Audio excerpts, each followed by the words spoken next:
I never thought I'd be writing something like this, but here I am. My wife, Jessica, and I have been married for 8 years, and for the longest time, I thought we had a great marriage. We've got 2 kids, a nice house in the suburbs, even a dog named Milo. You know, the typical picture-perfect family. Up until recently, everything seemed fine. Sure, we had our arguments, but nothing serious. We were that couple that our friends always talked about, saying how we had it all together. I felt lucky, honestly. Jessica's a strong, beautiful woman, and I loved her more than anything. At least I thought I did. Then, things started to change about 6 months ago. At first, I didn't think much of it. Jessica started working out more, going to the gym almost every day, which wasn't like her. She'd never been super into fitness before, but I figured she was just getting into shape, maybe for her health or whatever. I encouraged her, told her she looked great, even though she was already perfect to me. But then the late nights started. Jessica's always been social. She's got a group of girlfriends she's known forever, and they hang out sometimes. But suddenly, she was going out more often. She'd text me last minute saying, "Hey, I'm going to drinks with the girls, don't wait up," or "Work's keeping me late, I'll be home later." At first, I didn't mind. I trusted her. Why wouldn't I? But things kept getting weirder. She became more secretive. When she was home, she was glued to her phone, laughing at texts and turning the screen away if I glanced over. Every time I asked her about it, she'd brush me off. "It's just the girls," she'd say, "or you don't need to worry, Mark." Except I did start to worry that it was around this time that our sex life took a nosedive. Now, I'm not saying sex is everything in a relationship, but we used to be pretty active. Jessica used to initiate things all the time. But then it just stopped. Out of nowhere. I tried to talk to her about it. But every time I brought it up, she'd get defensive. "I'm tired, Mark," she'd say, rolling her eyes like I was being unreasonable. "Work's been stressful, and the kids have been a handful. I just don't have the energy right now." I let it go at first. I mean, people go through phases, right? Work, stress, kids, it can all take a toll. But weeks turned into months, and nothing changed. If anything, she became more distant, and I started to feel like I was living with a roommate instead of my wife. Every time I tried to touch her, she'd pull away, claiming she was too tired or not in the mood. It was frustrating, but I didn't push it.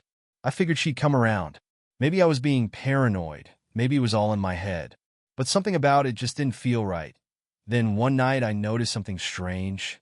Jessica was in the kitchen, laughing at her phone. This flirtatious laugh I hadn't heard in a long time. But it wasn't directed at me. I casually asked, "What's so funny?" She glanced up, a little startled, and quickly locked her phone. "Oh, nothing. Just a funny meme one of the girls sent me." She gave me a half-hearted smile, but I could tell she was hiding something.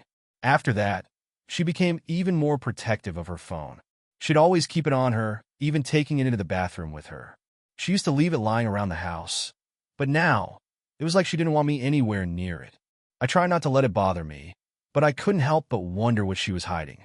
I considered asking her straight up if there was someone else, but I didn't want to seem paranoid.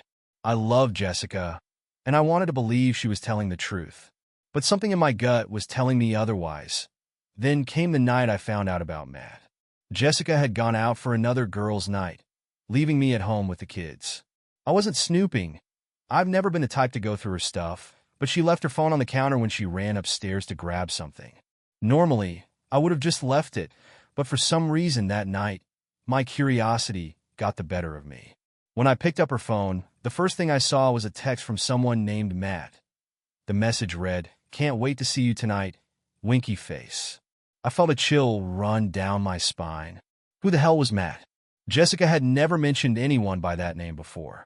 My hands were shaking as I scrolled through the messages.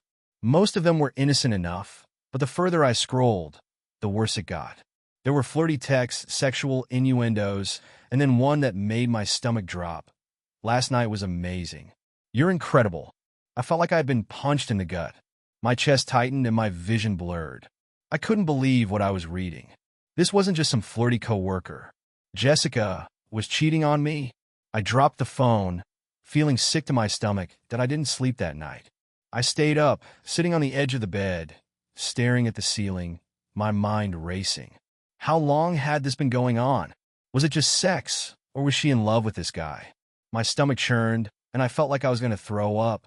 The next morning, when Jessica finally came home, I didn't waste any time.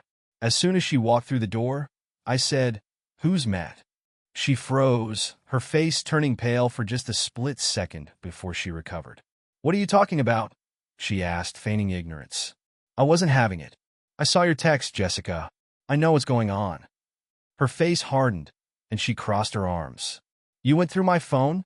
she asked, completely ignoring the fact that she had been caught cheating. I could feel the anger boiling up inside me. "Yeah, I did. And I saw the messages." "So who the hell is Matt?" Jessica let out an exasperated sigh, like she was tired of explaining herself. "He's just a guy from work, Mark. We've been working on a project together. It's not what you think." "Oh, really?" I snapped. "So that text about last night being amazing, that was just part of the project, right?" She glared at me, clearly pissed off that I wasn't buying her bullshit. "You're overreacting. It's not like we're having an affair. We were just talking, that's all." "Talking?" My blood was boiling now. "You expect me to believe that after the messages I saw?"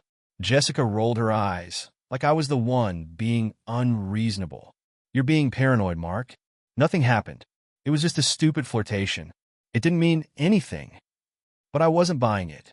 Not anymore. For the next week, Jessica acted like I was the one with the problem. She didn't apologize, didn't even try to make things right. Instead, she started treating me like I was some jealous, insecure husband who couldn't handle his wife having male friends. "You're being ridiculous," she'd say whenever I brought it up. "You need to stop being so controlling. I'm not doing anything wrong." She'd roll her eyes, huff, and walk away every time I tried to have a serious conversation. And then there were the lies, so many lies. She'd claim she was staying late at work, but I knew she wasn't. She'd say she was out with the girls, but I had a feeling that wasn't the whole truth either. The worst part was, she made me feel like I was going crazy. I started questioning everything. Was I really being paranoid? Was I reading too much into this? Maybe it was just harmless flirting, and I was blowing things out of proportion. But my gut kept telling me otherwise. One night, after another one of Jessica's mysterious girls' nights, she came home drunk. Not just tipsy, drunk. She stumbled through the door, slurring her words, barely able to stand. I helped her to the couch, trying to keep my anger in check. I didn't want to have this conversation while she was wasted, but I couldn't hold back any longer. "Jess, I need to know the truth," I said, my voice trembling. "Are you cheating on me?" She blinked at me, her eyes glassy and unfocused. For a moment, I thought she was going to lie again. But then, in a voice barely above a whisper, she said, "It's not what you think." My heart pounded in my chest. "What does that mean? Are you sleeping with him?" She hesitated, then nodded. "It wasn't supposed to happen, Mark. It just happened." I felt like I had been slapped. "How long?" I demanded. She shrugged, as if it didn't matter. "A few months. A few months. A few months." While I had been at home with the kids, while I had been trusting her, she had been sneaking around with this guy for months. The next morning, Jessica tried to backtrack, claiming she had been too drunk to know what she was saying. But it was too late. The damage had been done. After that night, something in me snapped. I couldn't keep pretending everything was fine, and I couldn't take her constant gaslighting anymore. The next morning, after she sobered up, I decided to have a serious talk with her. I wasn't going to let her weasel her way out of this. I needed answers. "Jessica," I said, my voice firm, "we need to talk. I don't care if you were drunk last night. I want the truth. Are you cheating on me with Matt?" She looked up from her phone, sighing like I was being unreasonable again. "Mark, I already told you nothing happened. You're making a big deal out of nothing." "I'm not buying that anymore," I shot back, standing over her. "You admitted it last night.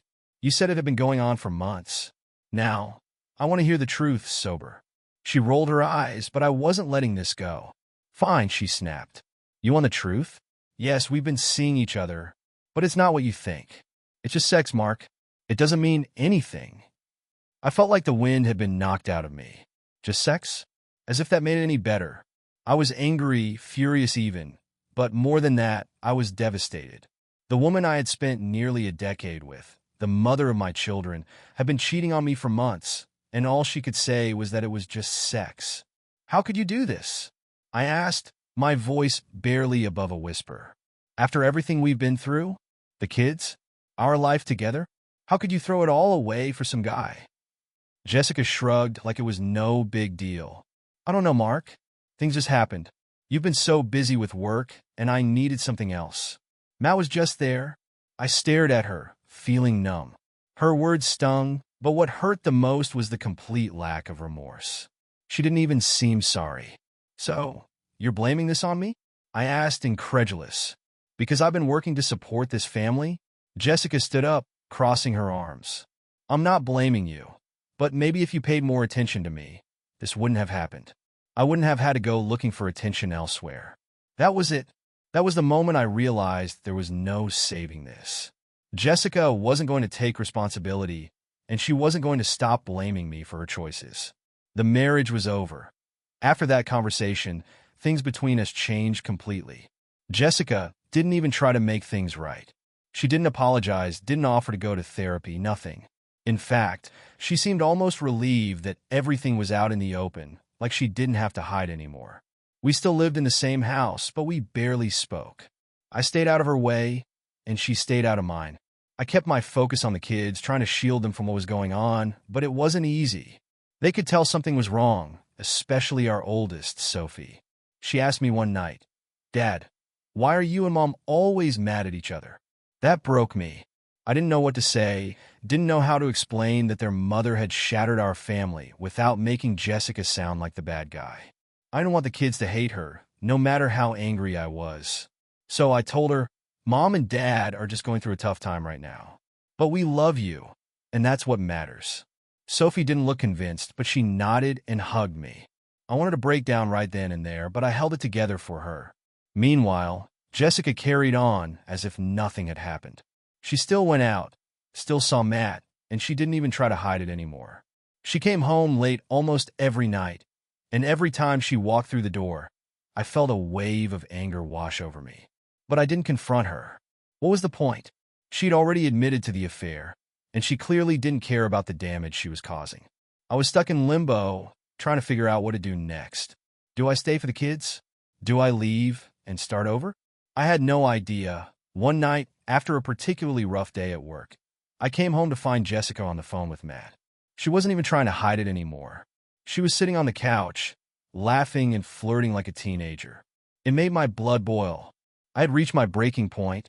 After she hung up, I walked over to her and said, "Jessica, this has to stop. You're either going to end things with Matt, or we're done. You can't keep doing this." She looked up at me, completely unfazed. "Mark, I'm not going to stop seeing him. I told you it's just sex.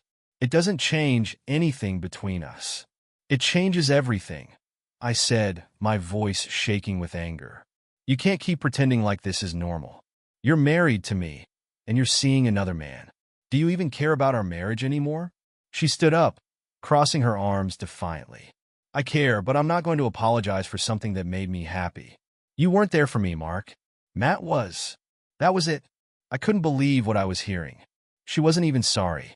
She didn't care about the pain she was causing me or the kids. She was just doing whatever made her happy. Consequences be damned. "Then we're done," I said, my voice cold. "I'm not going to stay in a marriage where my wife doesn't respect me." Jessica didn't even flinch. "Fine, if that's what you want." I turned and walked away, feeling a strange sense of relief. It was over. I had made my decision. After that, things moved quickly. I contacted a lawyer and started the process of filing for divorce. It wasn't easy. Every step felt like tearing down the life we had built together, brick by brick. I had to come to terms with the fact that the woman I had loved for so long wasn't the same person anymore. Or maybe she never was, and I had just been too blind to see it. Jessica didn't fight me on the divorce. In fact, she seemed relieved that I was the one making the decision, like it absolved her of any guilt. She didn't seem to care about what this would do to the kids or how it would affect our lives. She was just focused on her own happiness, and Matt, of course. I moved out shortly after filing. I couldn't stand living under the same roof as her anymore. It was too painful. I found a small apartment nearby, so I could still see the kids regularly. They were my priority now. I had to be strong for them, even though I felt like my world was falling apart. The first few nights in that apartment were some of the loneliest of my life. I lay awake, staring at the ceiling, replaying every moment of our marriage in my head, wondering where it had all gone wrong. How had I missed the signs? How had I let things get to this point? But the more I thought about it, the more I realized that none of this was my fault. I had tried. I had been faithful, loyal, and loving. Jessica was the one who had made the choice to cheat, to lie, to tear apart our family. The hardest part of all of this was telling the kids. Sophie, our oldest, took it the hardest. She's only 7, but she's smart. She knew something was wrong long before we told her. When I sat her down and explained that Mom and Dad were getting a divorce, she burst into tears. "Why, Dad?" she sobbed. "Why can't you and Mom just be happy again?" I didn't know what to say. How do you explain something like this to a child? How do you tell her that her mother had betrayed us, that the life we had was never going to be the same again? I held her close and told her, sometimes things just don't work out the way we want them to. But I promise, I'll always be here for you no matter what. Sophie cried herself to sleep that night, and it tore me apart. This wasn't just my pain anymore. It was theirs too. They were going to have to live with the consequences of Jessica's choices. Just like I was that I in the weeks that followed, I went through every stage of grief, but anger was the one that stuck with me the longest. I was furious. At Jessica, at Matt, at the situation. I couldn't believe that after everything we'd been through, after everything we'd built, she had thrown it all away for some fling. Every time I thought about her with him, it felt like a knife twisting in my gut. I wanted to confront Matt, to yell at him, to demand answers, but I knew it wouldn't change anything. It wouldn't fix what had been broken. Besides, this wasn't just his fault. Jessica had made her choice too. I was angry at myself too. Angry that I hadn't seen the signs earlier, that I had trusted her so completely. I had always prided myself on being a good husband, a good father, but somehow that hadn't been enough. It's been a few months now since I moved out, and honestly, I'm still trying to piece my life back together. Some days are better than others. I've started going to therapy, which has helped, and I'm trying to focus on the kids and my work. But the pain is still there.